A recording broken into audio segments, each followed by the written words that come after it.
What's going on, guys? Welcome back. So last week we made a video just kind of where the truck stands right now, what we've done to it so far. And one thing that I mentioned in that video was that I have not touched anything under the hood almost whatsoever, right? So we put in a map sensor spacer a while back. That is it, right? So the truck does have emissions equipped tuning on it now. It also has TCM tuning at the same time, and it runs really, really well, but we have just literally not touched anything performance-wise under the hood whatsoever, not even a cold air intake, and that is actually what we're gonna change tonight.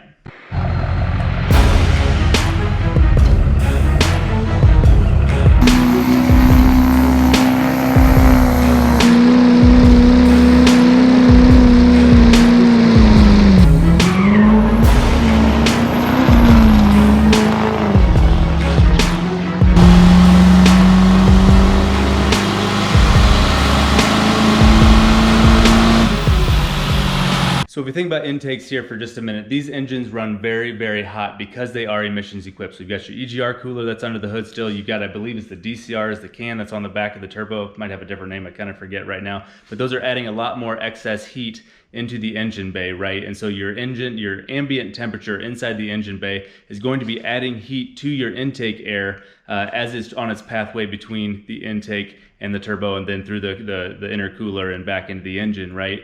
So if there's anything that you can do to keep that hot engine bay air from affecting your intake air temperature, it's going to do you a world of good, right? So the hotter your air is, the less dense it is, therefore the less air that you're actually getting into the engine, you're less efficient, etc., right? So if you can keep that cooler, you'll have more dense air, your truck will be breathing better and therefore getting better fuel economy, making more power, etc., and that's why cold air intakes are important in general, right? And GM did a good thing here with the functional ram air, but if there's anything else that we can do to stop that engine bay heat from affecting my intake air temperature, I want to do it. So I came across a product that's just a little bit different here, right? So this is Cold Air Inductions. They are a company that have done a ton of good work in the gas industry over the years. And they just came out with their product for the 17 to 19 Duramax trucks. And what they do different than anyone else that I know of is they actually insulate the air box and they insulate the intake piping, the intake duct work, once again to try to keep that hot engine bay air away from the intake air, to try to keep the intake air temperature down as low as possible, therefore giving you as much dense, cool air as absolutely possible. So let's get this opened up and I'll show you what I mean. All right, I'm gonna try to do this one-handed.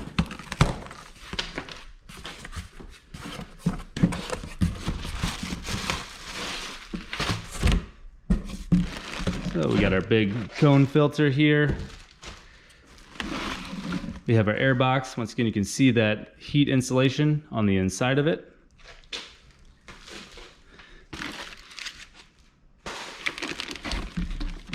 We have our intake piping itself, which is aluminum, I'm assuming. You can see that white lining inside. Once again, it's insulated. And our new boot. Let's see, something else is in here too. Oh, and a shirt. I am not an extra large, but you know what? I'll take it. All right, so I wasn't sure what to think when I got it, but now that I'm looking at it, I'm actually pretty impressed. We've got our instruction sheet here. We've got an air box, or at least a half of an air box, because it's gonna mate up with the air box in the truck. And it seems like it's pretty sturdy aluminum here. And once again, it has this heat insulation on the inside of it, as well as a sight window here, so you can see your filter without having to take it apart. An aluminum tube here that once again has this white thermal coating inside it here. Also a spot here for our MAF sensor, a new boot, seems really heavy duty actually, as well as a nice new big oiled cone filter. So once again, just look from the outset here, looks fairly impressive. Wasn't sure what to think, and so far I've been thoroughly impressed. So we're gonna go ahead and get the truck opened up and see what we think here. And I've gotta say, it feels really good to be able to be opening up this hood, to be able to actually do a little bit of modification here. Man, these engine bays are full. There is so much going on in here especially compared to like my LB7. There is just so much more going on in these trucks than there was in the old ones. All right, so this should be a pretty easy install. So essentially we need to remove the original intake piping here, the resonator, and the top half of the box, right? So we're gonna retain the bottom half of the box that has the ram air attachment here to go up into the hood here for the functional ram air. But we're gonna remove all this, keep the MAF sensor obviously, but get rid of all of this plastic piping here and the resonator quick. So it shouldn't be too bad.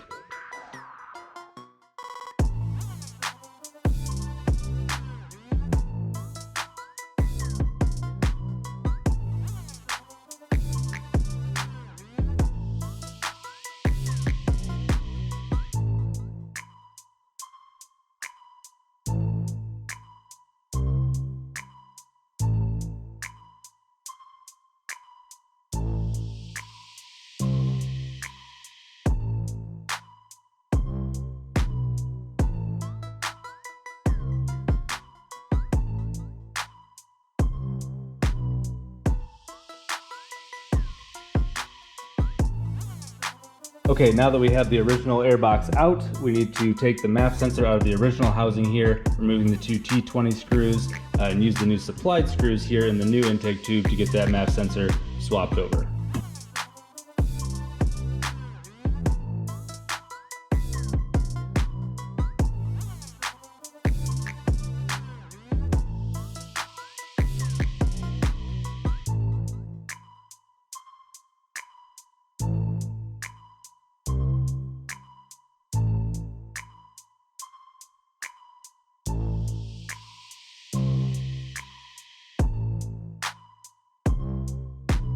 Okay, so now that the MAF sensor is installed, I went ahead and I slid the intake tube into the airbox itself, and that was actually a really nice snug fit. I was pretty impressed.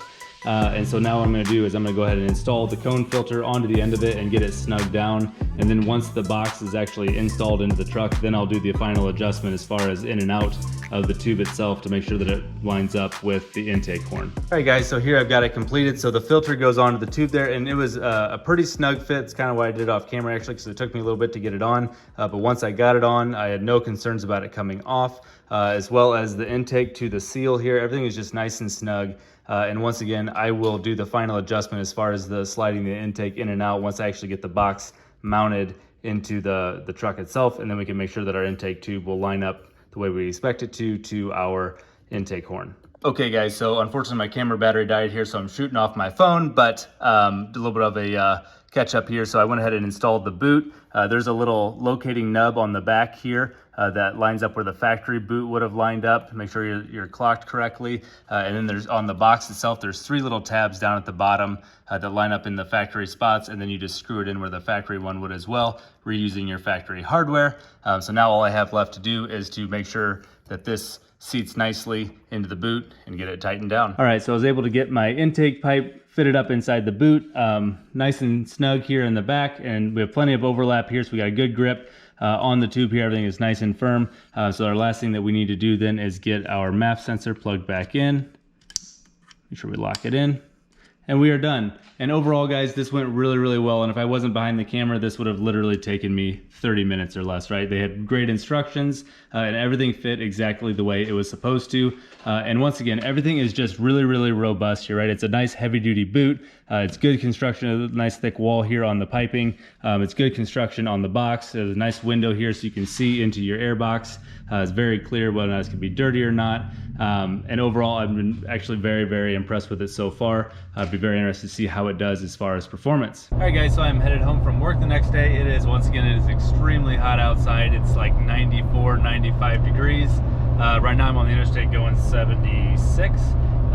Intake air temperature is right at 93 degrees, so basically just below ambient temp there. And so I'm gonna go ahead and get off the interstate so we can do a couple of little bit harder pulls and just see what we can do as far as our airflow rate itself. Because right at the end of the day, that's gonna be the biggest thing, right? Are we actually getting more air into the truck than we were before? So let's see what we got.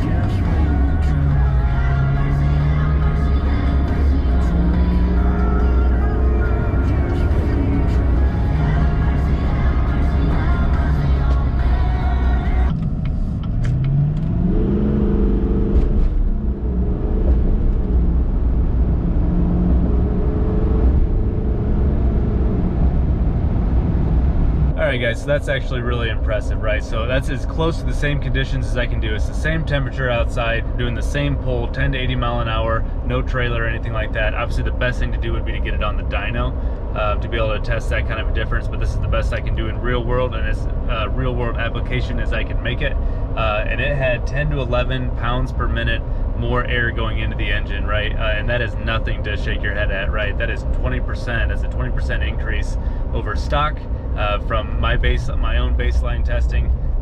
So all in all, that's extremely impressive. For $400, I'll take that every time, right? So, and really you can feel it in the truck. The truck feels more responsive because of it as well, which is really fun, makes it even more fun to drive. So all in all, once again, could not be happier with the product itself. It's really robust. It went together really easily. I don't have anything bad to say about it. Would I like it to be my bronze chrome color? For sure, that's no fault of theirs. Maybe at some point I'll make that change on my own, we'll see. but all in all, really happy with it. All right guys, so some final thoughts here after driving it for a day. It performs just as well as I was expecting to, if not better. It looks good, it fits well, it seems like a quality product, and for the price tag, you really can't go wrong. Now, is this the big flashy one that you're gonna get from, Whirly Custom Fab or HSP? No, it's not, but it is functional, it does a good job. It definitely would put it in the same camp as like S&B or Banks or anything like that, and it's definitely worth a look. So if you're interested in this intake, I will leave a link to it in the description below. Other than that, guys, have a great night.